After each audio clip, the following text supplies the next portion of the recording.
제 이름은 박정희입니다. 올해 78, 한남동에서 35년을 살아온 이 동네의 산증인이죠. 1975년 26살이던 저는 이화여대 약학과를 졸업하고 작은 의약품 수입회사에 취직했습니다. 당시만 해도 여자가 제약업계에서 일한다는 것은 흔치 않은 일이었어요. 영어를 유창하게 구사했고 무엇보다 배짱이 있었죠. 회사에서 3년을 일하며 해외 제약회사들과의 인맥을 쌓았습니다.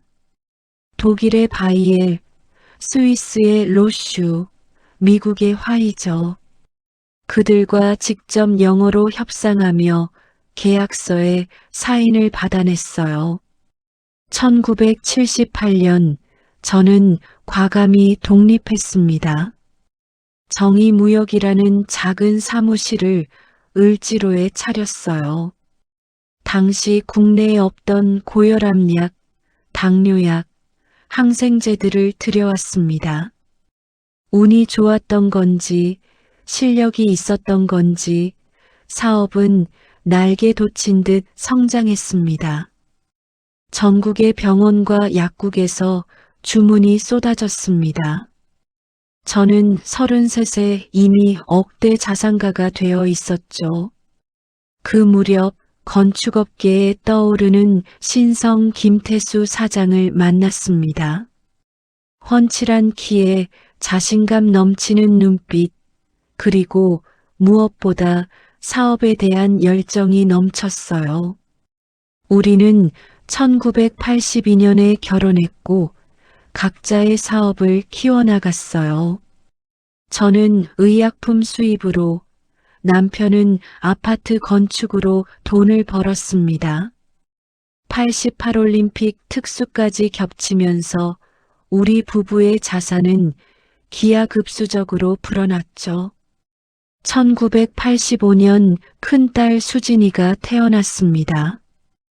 2년 후 둘째 딸 수경이, 그리고 1990년 아들 민수가 태어났어요. 정원이 딸린 3층 단독주택, 그곳에서 아이들은 뛰어놀며 행복한 어린 시절을 보냈죠. 엄마 아빠가 열심히 일해서 마련한 집이야. 저는 아이들을 최고의 환경에서 키우고 싶었습니다. 외국인 학교를 보냈고 피아노, 바이올린, 승마까지 배우게 했어요. 여름이면 유럽 배낭여행을, 겨울이면 스위스 스키 여행을 다녔습니다. 1995년 남편의 회사는 연매출 500억을 돌파했습니다. 저희 부부는 한남동에 4층짜리 상가 건물을 매입했어요. 매달 들어오는 임대료만 수천만 원이었습니다. 보릿고개 겪던 시절 생각하면 꿈만 같소. 하지만 행복은 오래가지 않았습니다. 2003년 3월 15일 토요일, 그날을 평생 잊을 수 없습니다. 남편은 평소처럼 새벽 골프를 나갔어요.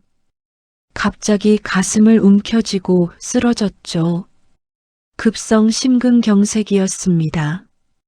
55의 나이로 남편은 그렇게 떠났습니다. 장례를 치르고 정신을 차려보니 제 앞엔 세 자녀가 남아 있었습니다. 당시 수진이는 20, 수경이는 18, 민수는 13이었죠. 얘들아, 엄마가 있다. 걱정하지 마라. 남편 몫까지 더 열심히 살아야 한다고 다짐했어요. 회사를 더 키웠고 부동산 투자도 계속했습니다. 아이들을 모두 명문대에 보냈죠. 수진이는 서울대 경영학과를 나와 외국계 컨설팅 회사 맥킨지에 입사했습니다. 수경이는 연세대 의대를 졸업하고 강남의 피부과 전문의가 됐어요. 막내 민수는 고려대 법대를 나와 대형 로펌 변호사가 됐습니다. 엄마, 전부 엄마 덕분이에요. 저는 뿌듯했어요. 남편에게 떳떳했습니다. 제가 쌓아 올린 이 재산이 독이 될 줄은 꿈에도 몰랐습니다. 2015년 봄 큰딸 수진이가 결혼을 발표했습니다. 명문대 출신의 해외 MBA까지 마친 엘리트였죠. 웨딩홀에서 결혼식을 올리던 날 저는 수진이를 따로 불렀습니다. 서초동 레미안 아파트 34평 등기부등본을 건넸죠. 수진아, 이거 내 명의로 해뒀다. 이게 뭐예요? 진짜요? 당시 시세로 30억짜리 아파트였습니다. 수진이는 눈물을 글썽이며 저를 껴안았어요. 그런데 그날 저녁 피로연에서였습니다. 사위 준호가 조심스럽게 다가왔어요. 어머님, 정말 감사합니다. 그런데 혹시 명의를 저희 부부 공동 명의로 할 수 있을까요? 세금 문제도 있고 만약을 대비해서요. 하지만 사위의 당당한 눈빛과 수진이의 기대 어린 표정을 보니 거절할 수 없었죠. 그래요. 그렇게 하세요. 부부는 한 몸이니까. 2017년 가을 둘째 수경이도 결혼했습니다. 신랑은 강남 세브란스병원 흉부외과 전문의 이상훈이었어요.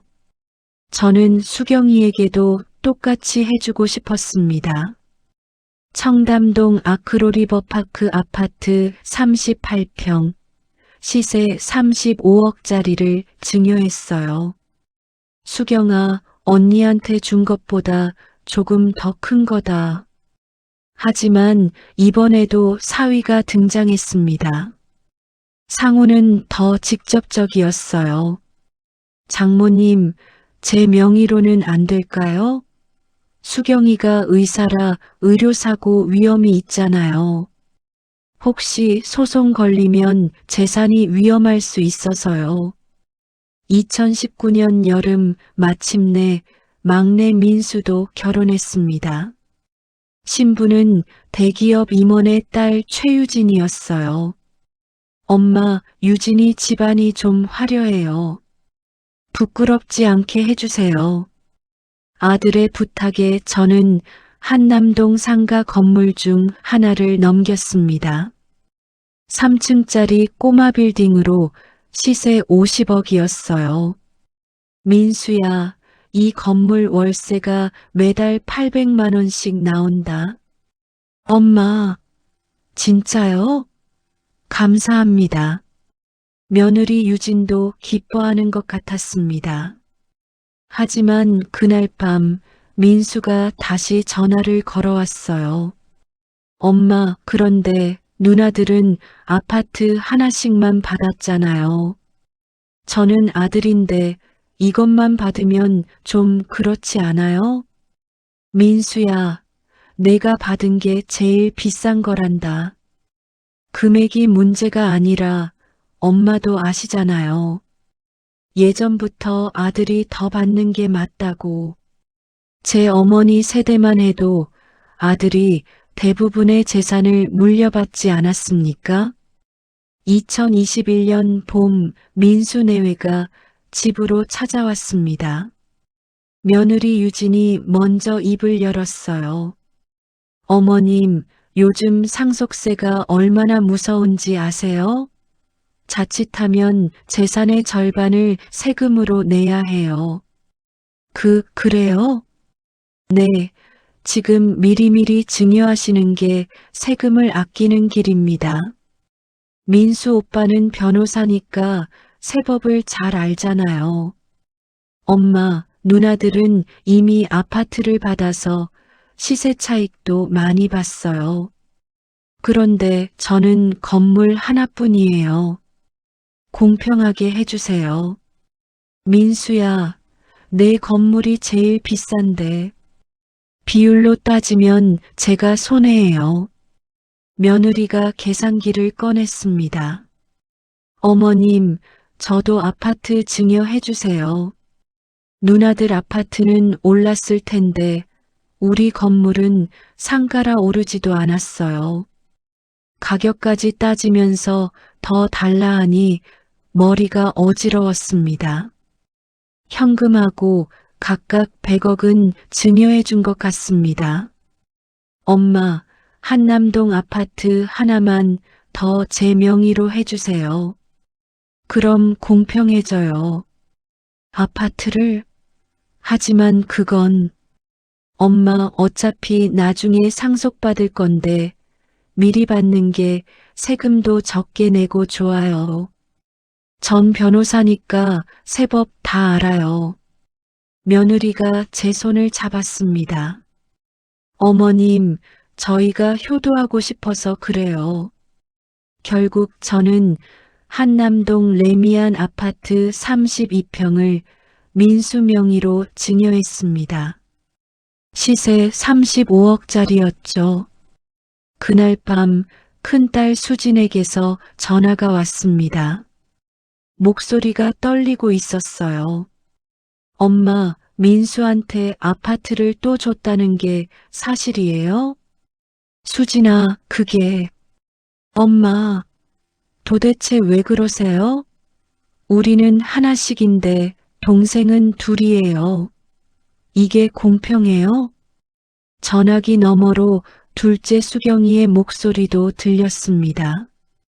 엄마가 아들만 편애하는 거 하루 이틀이 아니잖아. 우리는 딸이라고 무시하는 거지. 저는 아무 말도 할 수 없었습니다. 그날부터 자식들의 전화는 점점 차갑게 식어갔습니다. 재산 이야기만 나오면 서로를 원망하는 목소리들. 제가 사랑으로 준 것들이 탐욕의 씨앗이 되고 있었습니다. 2022년 추석, 한남동 본체에 세 자녀 가족이 모두 모였습니다. 오랜만에 온 가족이 함께하는 자리였죠. 하지만 식탁 분위기는 싸늘했습니다. 큰사위 준호가 먼저 운을 뗐습니다. 보유하신 자산 관리는 어떻게 하고 계세요? 그때 둘째 사위 상훈이 거들었습니다. 미리 정리하셔야 해요. 둘째 딸 수경이가 말했습니다. 혹시 엄마 통장 관리는 누가 해요? 큰딸 수진이가 끼어들었습니다. 엄마 혼자서요? 엄마 나이가 78인데 혼자 관리하기 힘드시잖아요. 내가 아직 정신 멀쩡하단다. 민수가 조심스럽게 말했습니다. 엄마, 누나들 말이 맞아요. 제가 변호사니까 제가 도와드릴까요? 재산 목록도 정리하고. 민수야, 내가 왜? 넌 이미 충분히 받았잖아. 수경이도 가세했습니다. 엄마 재산 내 마음대로 하려고? 며느리 유진이 발끈했습니다. 언니들, 지금 민수 오빠를 도둑으로 보는 거예요? 오빠는 변호사예요. 식탁 위에 긴장감이 흘렀습니다. 얘들아, 그만해라. 장모님, 솔직히 말씀드릴게요. 민수 처남이 이미 2개나 받았잖아요. 둘째 사위 상훈도 거들었습니다. 투명하게 하려면 전문 세무사나 변호사를 외부에서 고용하는 게 맞죠. 형님들, 지금 저를 의심하는 거예요? 제가 엄마 재산을 횡령할 것 같아요? 의심하는 게 아니라 공정하게 하자는 거야. 넌 이미 너무 많이 받았어. 며느리 유진이 소리쳤습니다. 저는 머리가 지끈거렸습니다. 얘들아, 제발 그만해라. 엄마 앞에서 이게 무슨 짓이냐? 유언장 작성하셨어요? 둘째 사위 상훈이 이었습니다. 유언장 없으면 나중에 상속 문제로 법정 싸움 갑니다. 형제끼리 원수 되는 거예요. 민수가 끼어들었습니다. 형님들, 지금 엄마 앞에서 유언장 얘기를 해요? 엄마 돌아가시기를 바라는 거예요? 넌 입 닥쳐. 내가 제일 문제야. 엄마한테 계속 조르고 또 받고. 누나야말로 시기하는 거잖아요. 질투하지 마세요. 식탁이 아수라장이 됐습니다. 며느리 유진이 눈물을 글썽이며 말했습니다. 어머님, 저희는 진짜 욕심 없어요. 그냥 공평하게만 해주세요. 너희가 얼마나 더 챙겨갔는데? 우리가 뭘 더 챙겨갔어요? 증거 있어요? 증거? 엄마 집에 얼마나 자주 오는데 올 때마다 뭔가 얻어가잖아. 저는 더 이상 참을 수 없었습니다. 다들 나가. 당장 나가란 말이야. 제 고함에 모두가 얼어붙었습니다. 제가 자식들에게 소리를 지른 건 처음이었거든요. 텅 빈 거실에 혼자 남았습니다. 저는 그날 밤 처음으로 깨달았습니다. 재산을 나눠준 것이 사랑이 아니라 저주였다는 것을, 그리고 이건 시작에 불과했다는 것을. 그런데 설날 일주일 전 큰딸 수진이가 갑자기 찾아왔습니다. 오랜만이다. 수진이는 명품 코트를 입고 에르메스 가방을 들고 있었어요. 손목엔 롤렉스 시계가 반짝였죠. 게다가 남편 준호도 삼성전자 상무로 연봉 3억이 넘었어요. 수진이는 차를 한 모금 마시더니 조심스럽게 꺼냈습니다. 요즘 준호 오빠 회사에서 스톡옵션 행사하면서 세금이 어마어마하게 나왔어요. 거의 5억이요. 네, 그래서 말인데요. 엄마가 가지고 계신 한남동 건물 있잖아요. 수진이의 눈빛이 달라져 있었습니다. 애들 교육비에 생활비 쓰면 남는 게 없어요. 강남에서 애들 키우는데 돈이 얼마나 드는데요? 목소리가 점점 높아졌습니다. 맥킨지에서 협상 훈련이라도 받은 걸까요? 엄마, 제 친구들 엄마들은 다 공평하게 나눠줘요. 아들, 딸 차별 없이요. 현관문이 열리는 소리가 들렸습니다.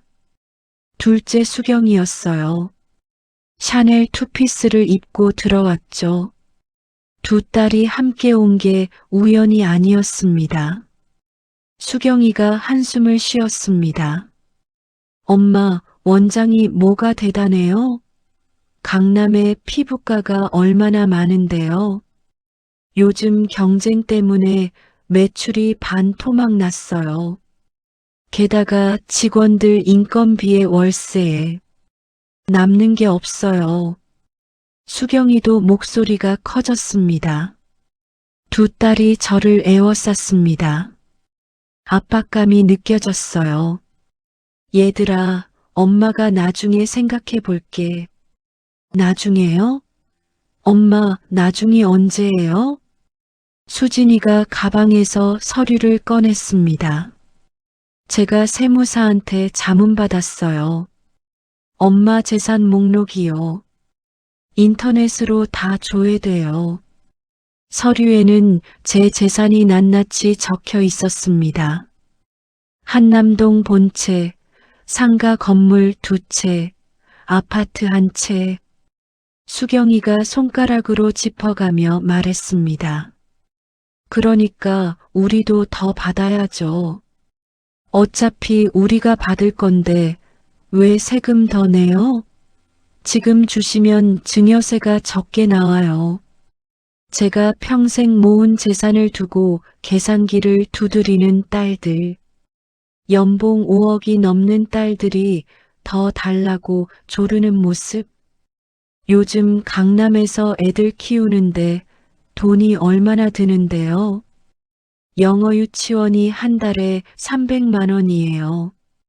거기다 피아노, 수영, 미술. 우리 애들 과외비만 한 달에 500만 원이에요. 강남에선 다 그래요. 너희들 현금도 많이 가져갔잖니.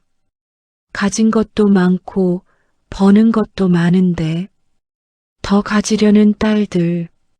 사람의 욕심은 가진 만큼 커진다는 것을, 아니, 많이 가진 사람일수록 더 많이 원한다는 것을. 두 딸은 서로 눈빛을 교환하더니 일어섰습니다. 일주일 드릴게요. 근데 엄마 그 사이에 민수한테 또 뭐 주시면 안 돼요. 우리 변호사 통해서 재산 동결 신청할 수도 있어요. 협박이었습니다. 문이 닫혔습니다.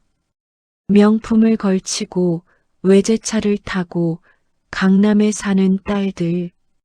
그들에게 부족한 건 돈이 아니었습니다. 핸드폰이 울렸습니다. 민수였어요. 엄마, 누나들이 또 갔다 왔죠?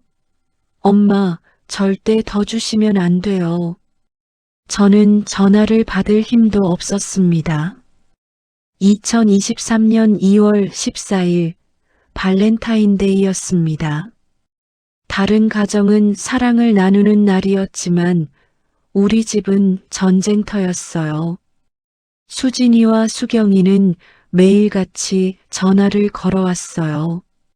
밤마다 잠을 설쳤어요. 혈압약을 2알씩 먹어야 했죠. 그날 오전 세 자녀를 모두 집으로 불렀습니다. 마지막으로 가족 회의를 하고 싶었거든요.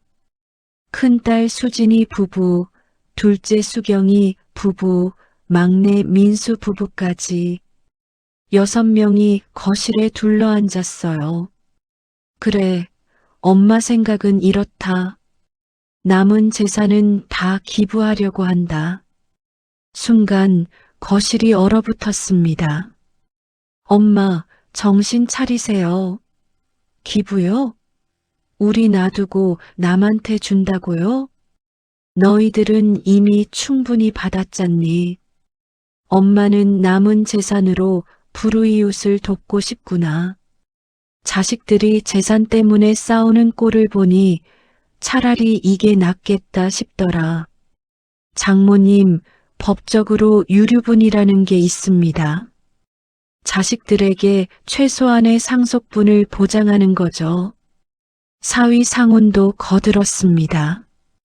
기부하시려면 우리 동의가 필요해요. 우린 동의 안 합니다. 며느리 유진이 눈물을 글썽이며 말했습니다. 너희들 모두 재산밖에 안 보여. 수경이가 소리쳤습니다. 엄마, 그럼 우린 뭐예요? 평생 엄마 뒷바라지한 게 헛수고예요? 말다툼이 격렬해졌습니다. 6명이 동시에 소리를 지르기 시작했어요. 가슴이 답답하고 숨이 가빠왔어요. 갑자기 왼쪽 팔에 힘이 풀렸어요. 시야가 흐려지고 어지러웠습니다. 엄마, 엄마. 저는 그대로 바닥에 쓰러졌습니다. 빨리. 엄마가 의식이 없어. 구급차 사이렌 소리가 멀리서 들렸습니다. 의식이 희미해졌어요. 아, 내가 죽는구나. 서울대병원 중환자실. 의사가 심각한 표정으로 말했습니다. 수술은 했지만 혼수 상태입니다. 언제 깨어날지 장담할 수 없습니다. 눈을 뜰 수 없었어요. 입도 움직일 수 없었죠. 하지만 귀는 들렸습니다. 모든 게 다 들렸어요. 엄마 상태가 이러면 재산 문제는 어떻게 되는 거야? 수진이의 목소리였습니다. 일단 후견인을 정해야 해요. 엄마 통장이랑 재산 관리할 사람. 민수의 목소리였어요. 제가 후견인 하겠습니다. 사위 준호의 목소리였습니다. 아니, 제가 해야죠. 저는 의사니까 엄마 건강 상태도 잘 알잖아요. 사위 상훈이 반박했습니다. 제가 변호사니까 제가 하는 게 맞습니다. 민수가 끼어들었어요. 제 침대 주위에서 다시 싸움이 벌어졌습니다. 병원비는 누가 내요? 엄마 통장에서 내면 되잖아. 통장 비밀번호는 누가 알아? 엄마 집 금고를 열어봐야 해. 저는 여전히 혼수 상태였어요. 하지만 귀는 또렷했습니다. 어느 날 밤 간병인이 퇴근한 후였습니다. 병실에 수진이와 수경이가 들어왔어요. 언니, 지금 아무도 없지? 응, 간병인 보냈어. 두 딸이 제 침대 양쪽에 섰습니다. 손을 각각 잡았어요. 아, 내 딸들. 엄마 손을 잡아주는구나. 눈물이 날 것 같았습니다. 역시 내 딸들이야. 재산보다 엄마가 소중한 거야. 하지만 곧 수경이의 목소리가 들렸습니다. 언니, 솔직히 말해서 엄마가 이렇게 계속 누워만 계시면 우리도 힘들잖아. 심장이 쿵 내려앉았습니다. 병원비도 한 달에 1,000만 원씩 나가고 회복 가능성도 없다잖아. 의사 선생님도 그랬어. 식물인간 될 거라고. 차라리 수진이가 말을 멈췄습니다. 차라리 뭐? 언니, 나도 그 생각했어. 차라리 엄마가. 수경아, 왜? 우리만 생각하는 거 아니야. 엄마도 이렇게 사는 것보다. 제 온몸이 얼어붙었습니다. 수진이가 한숨을 쉬었습니다. 근데 솔직히 이렇게 오래 고통받는 것보다 빨리 편히 가시는 게 엄마한테도 나을 것 같아요. 현실적으로 생각해야죠. 수경이가 제 손을 꽉 쥐었습니다. 그냥 편히 가세요. 이렇게 기계에 의지해서 사는 거 엄마도 원치 않으시잖아요. 제발 빨리 가주세요, 엄마. 그 순간 제 안에서 뭔가가 폭발했습니다. 분노였을까요? 슬픔이었을까요? 배신감이었을까요? 온몸의 힘을 끌어모았습니다. 살아있다는 걸 보여줘야 했어요. 제 팔이 부르르 떨렸습니다. 손가락이 경련을 일으켰어요. 엄마 지금 움직이셨어? 간호사, 의사 선생님, 빨리. 복도로 뛰어나가는 발소리. 저는 다시 고요 속으로 빠져들었습니다. 하지만 이제 알았습니다. 제 딸들이 제 죽음을 기다리고 있다는 것을. 2023년 3월, 저는 여전히 눈을 뜰 수 없었습니다. 의식을 회복할 가능성은 5% 미만입니다. 하지만 저는 모든 걸 듣고 있었습니다. 매일 매 순간을. 민수와 며느리 유진이었어요. 유진의 목소리는 다정했습니다. 하지만 곧 본색이 드러났죠. 여보, 장모님 상태가 이러면 성년후견인 신청해야 하는 거 아니야? 안 그러면 재산 관리를 누가 해? 민수가 제 손을 잡았습니다. 차가운 손이었어요. 엄마, 제가 후견인 될게요. 제가 변호사니까 법적 절차 다 처리할 수 있어요. 민수야, 넌 아니길 바랐는데. 그리고 엄마, 누나들이 엄마 재산 노리고 있어요. 유진이 낮은 목소리로 속삭였습니다. 여보, 후견인 되면 어머님 통장 관리할 수 있는 거지? 전부 다. 그럼 어머님 명의 부동산도? 응, 후견인 동의 하에 처분도 가능해. 민수야, 제발. 언니들한테는 절대 후견인 못 되게 해야 해. 우리가 먼저 법원에 신청해야 해. 두 사람이 나갔습니다. 30분 후 수진이 부부가 들어왔습니다. 엄마, 우리 왔어요. 사위 준호가 냉정하게 말했습니다. 민수가 후견인 신청하려고 한대요. 엄마가 이렇게 누워 계신데 재산부터 챙기네. 빨리 안 하면 민수한테 다 뺏겨요. 준호가 서류 뭉치를 꺼냈습니다. 저도 후견인 신청서 준비했어요. 장모님 의료 기록도 다 챙겼고요. 근데 여보, 후견인 되면 뭘 할 수 있어? 재산 관리 전부요. 통장, 부동산, 전부 후견인 명의로 관리할 수 있어요. 그럼 매각도? 법원 허가 받으면 가능하죠. 수진이의 눈빛이 변했습니다. 민수한테 다 뺏기는 것보단 우리끼리 나누는 게 낫잖아요. 두 사람도 나갔습니다. 저녁 8시 수경이 부부가 왔습니다. 사위 상훈이 차트를 확인했습니다. 뇌파 검사 결과도 안 좋네요. 의학적으론 거의 불가능해 보이는데요. 여보, 생명 유지 장치는 얼마나 유지할 거래?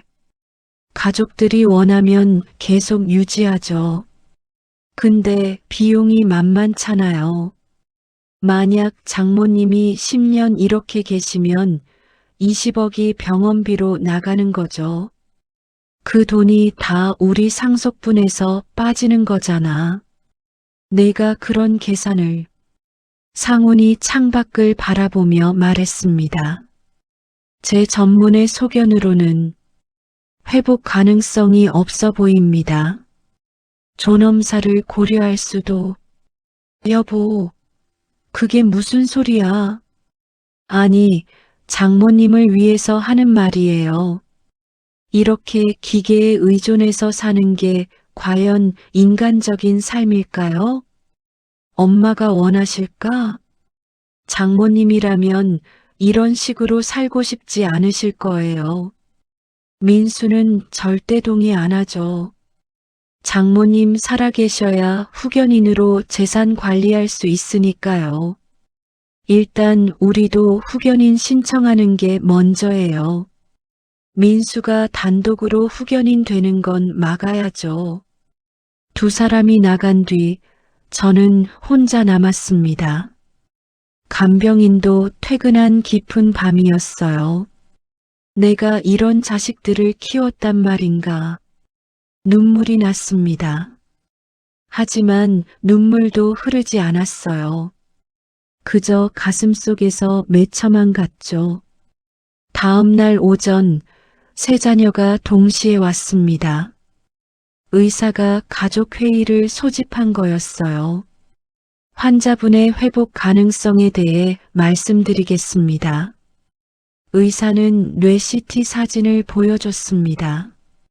광범위한 뇌 손상입니다. 네, 식물인간 상태가 지속될 가능성이 높습니다. 존엄사 같은 건, 그건 가족분들이 결정하실 문제입니다. 다만 환자분이 자발 호흡을 하고 계셔서 법적으로 복잡할 수 있습니다. 존엄사요? 누나, 지금 엄마 죽이자는 소리예요? 아, 무슨 소리야?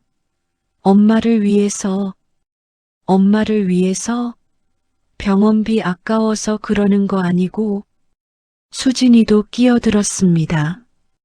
민수야, 넌 후견인 되려고 그러는 거잖아. 엄마 재산 혼자 관리하려고. 누나들도 마찬가지잖아요. 후견인 신청했으면서. 병실에서 고함과 욕설이 오갔어요.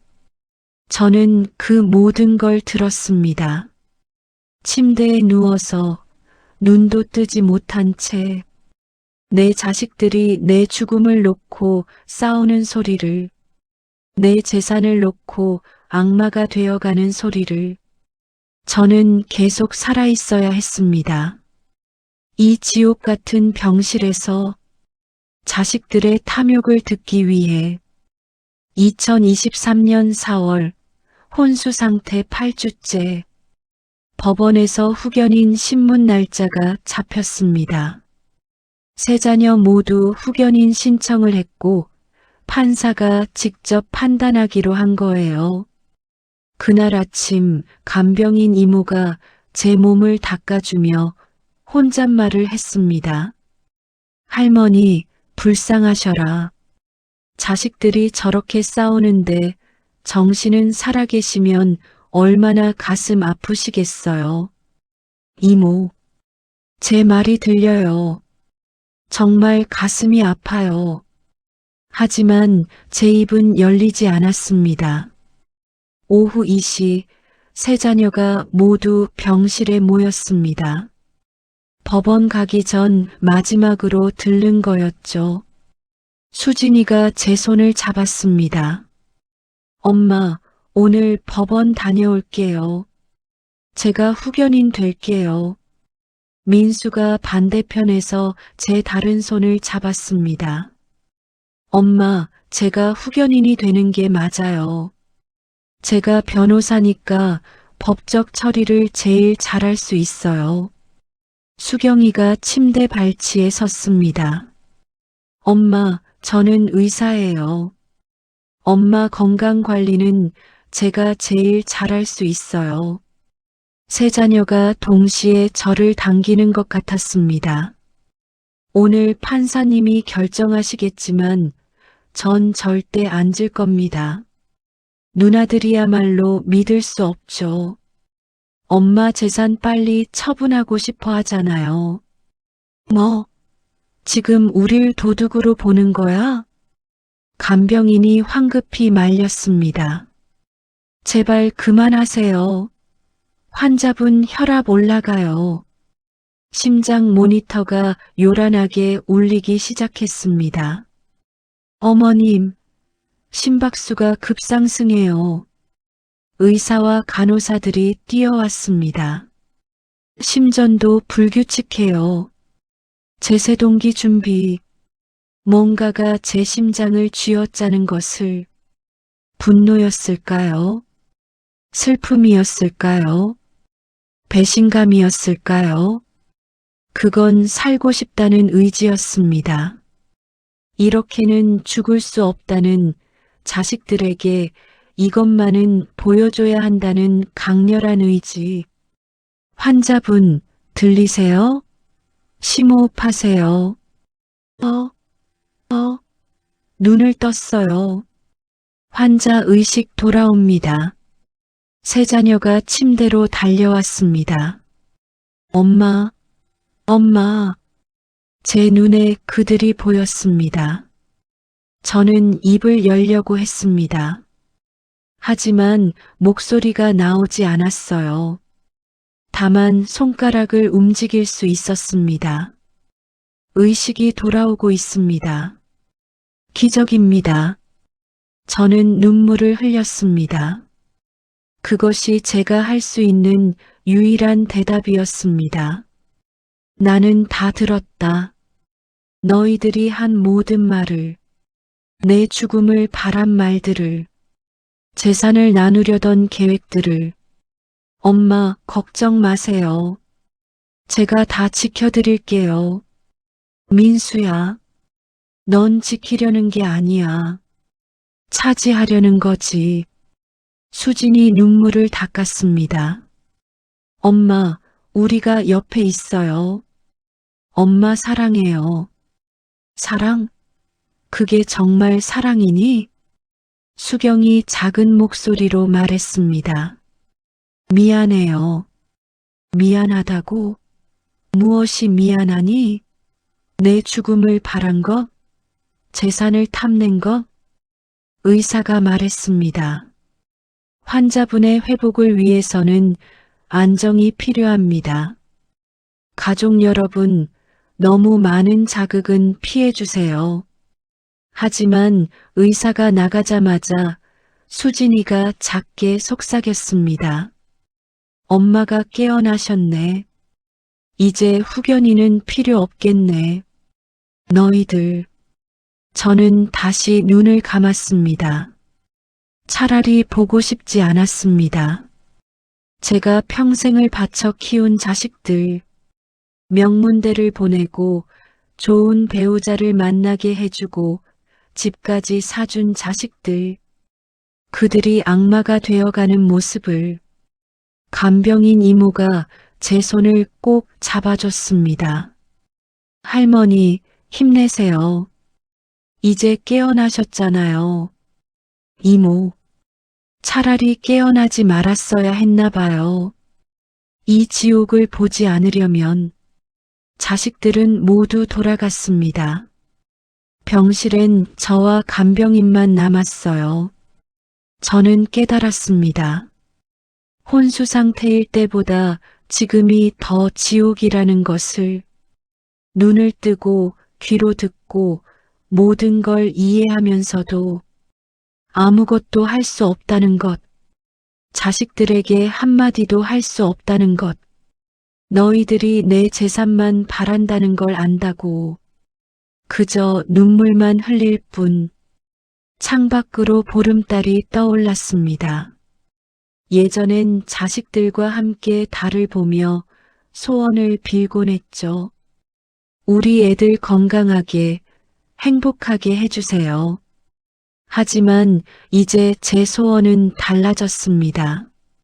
제발 이 고통에서 벗어나게 해주세요. 2023년 5월 의식을 회복한 지 3주째. 저는 재활치료를 받고 있었습니다. 말은 아직 제대로 못했지만 고개를 끄덕이거나 손가락으로 의사표시는 할 수 있었어요. 그날 오후 담당 의사가 심각한 표정으로 들어왔습니다. 박 여사님, 상태가 많이 호전되셨습니다. 곧 말씀도 하실 수 있을 거예요. 제 옆엔 세 자녀가 앉아 있었습니다.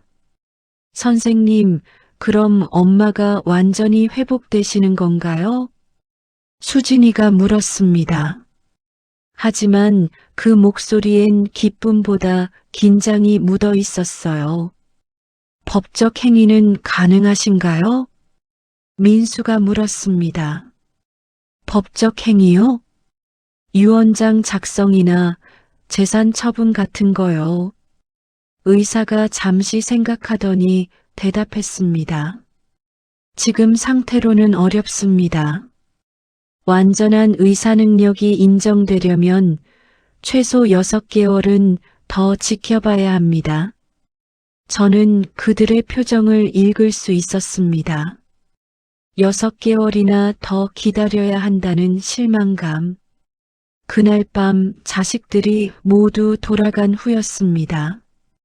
간병인 이모가 제게 핸드폰을 보여줬어요. 할머니, 오늘 따님들이 복도에서 통화하는 거 들었어요. 화면에는 녹음 파일이 있었습니다. 이모, 들려주실 수 있나요? 저는 고개를 끄덕였습니다. 수진이의 목소리가 흘러나왔어요. 여보, 엄마가 6개월 후면 의사 능력 회복된대. 그럼 유언장 다시 쓰실 수도 있어. 사위 준호의 목소리가 들렸습니다. 그럼 우리한테 불리하게 쓰실 수도 있다는 거잖아. 그러게. 엄마가 우리 싸우는 거 다 아실 텐데. 빨리 합의를 봐야 해. 6개월 전에. 다음은 수경이의 통화였습니다. 오빠 엄마가 정신 차리시기 전에 우리끼리 재산 분할 합의하는 게 어때?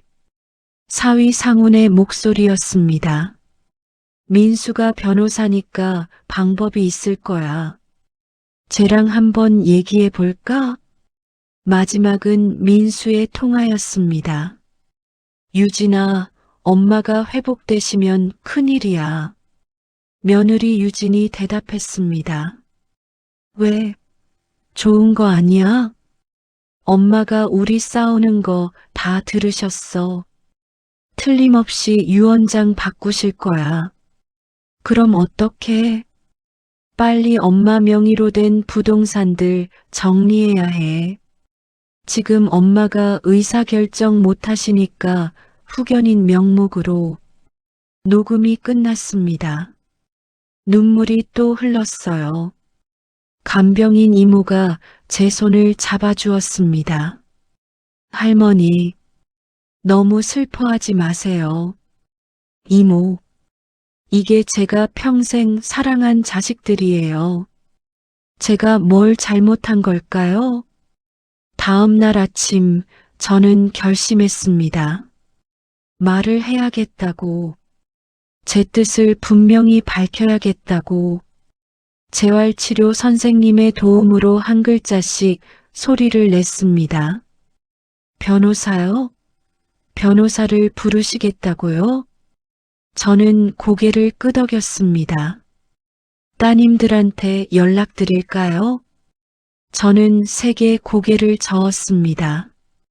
간병인 이모가 알아듣고 자기가 아는 변호사를 불렀습니다.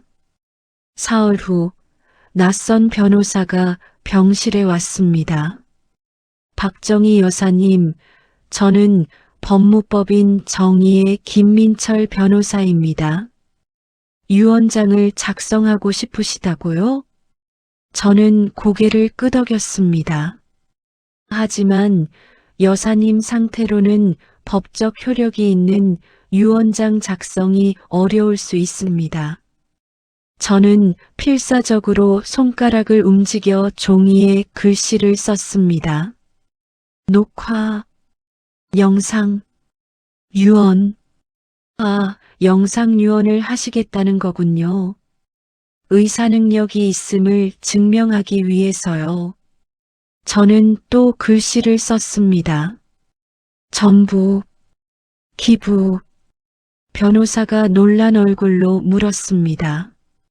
전 재산을 기부하시겠다고요? 자녀분들께는? 저는 종이에 썼습니다. 이미 줬음. 더 안 줌. 변호사가 심각한 표정이 됐습니다. 여사님, 유류분 문제가 있습니다. 자녀들은 법정 상속분의 절반을 청구할 권리가. 저는 격하게 고개를 저었습니다. 그리고 썼습니다. 생전증여. 많이. 했음. 특별 수익. 반환. 이미 생전에 많은 재산을 증여하셨고 그것을 특별 수익으로 인정받아 유류분에서 공제받고 싶으시다는 거군요. 맞습니다. 저는 법을 공부했습니다. 침대에 누워 핸드폰으로 검색하고 또 검색했어요. 생전에 자녀들에게 준 재산은 특별 수익으로 인정돼 상속 재산에 포함됩니다. 그럼 유류분 계산 시 이미 받은 것으로 간주되죠. 변호사가 고개를 끄덕였습니다. 알겠습니다. 준비하겠습니다. 일주일 후 카메라 2대와 공증인이 병실에 왔습니다. 영상유언 녹화가 시작됐습니다. 저는 침대에 반쯤 앉아서 떨리는 목소리로 말했습니다. 저, 박정희는 정신이 온전합니다. 한 글자 한 글자가 고통이었습니다. 제 자녀들에게 이미 생전에 충분한 재산을 주었습니다. 따라서 남은 재산은 전부 어린이재단에 기부합니다. 30분간의 녹화였습니다. 저는 땀으로 흠뻑 젖었어요. 공증인이 확인했습니다.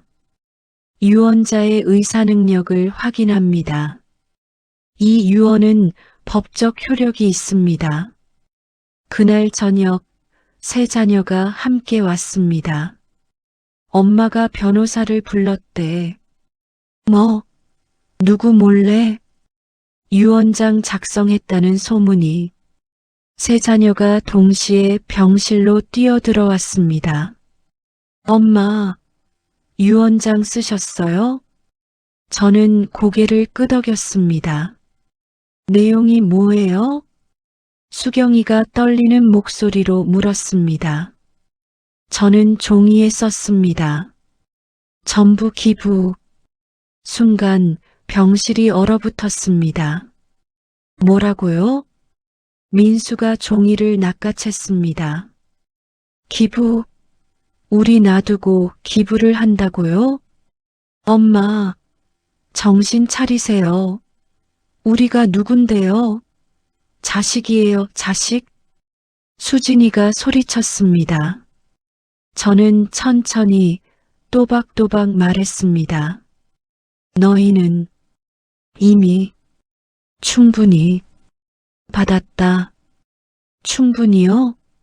저희가 뭘 받았어요? 그게 어딨어요? 집값 오른 거 생각하면 아무것도 아니에요. 수경이가 울먹였습니다. 저는 힘을 내서 말했습니다. 나는 다 들었다. 혼수 상태에서 너희가 한 말들. 세 자녀의 얼굴이 창백해졌습니다. 엄마, 빨리 죽으라고 했지. 병원비 아깝다고. 엄마, 그건 재산 나눠 먹을 생각만 했지. 엄마, 오해예요. 오해. 아니다.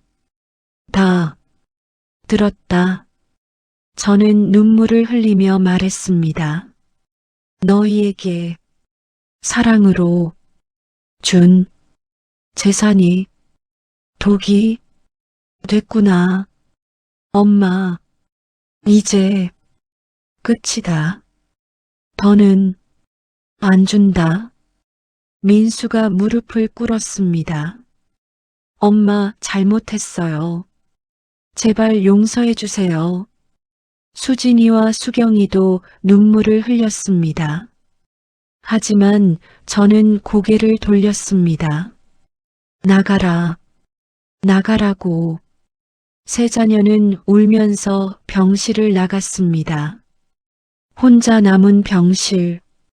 저는 조용히 눈물을 흘렸습니다. 여보, 당신이 보고 싶소. 이 꼴을 당신이 보면 뭐라고 할까요? 그날 밤 저는 편히 잠들었습니다. 오랜만에 평화로운 잠이었습니다. 재산을 내려놓으니 마음도 가벼워졌습니다. 자식들에게 마지막 교훈을 남겼습니다. 사랑은 돈으로 살 수 없다는 것. 가족은 재산보다 소중하다는 것. 탐욕은 모든 것을 파괴한다는 것. 3개월 후 저는 세상을 떠났습니다. 장례식장에 세 자녀가 왔습니다. 하지만 서로 말을 섞지 않았어요. 제 유언대로 재산은 모두 어린이 재단에 기부됐습니다. 신문에 작은 기사가 났습니다. 한남동 자산가 전액 기부. 자녀에게 이미 충분히 줬다. 그 기사를 본 사람들은 저를 칭송했습니다. 하지만 아무도 몰랐습니다. 제 마음속 깊은 슬픔을, 사랑하는 자식들에게 배신당한 어머니의 눈물을,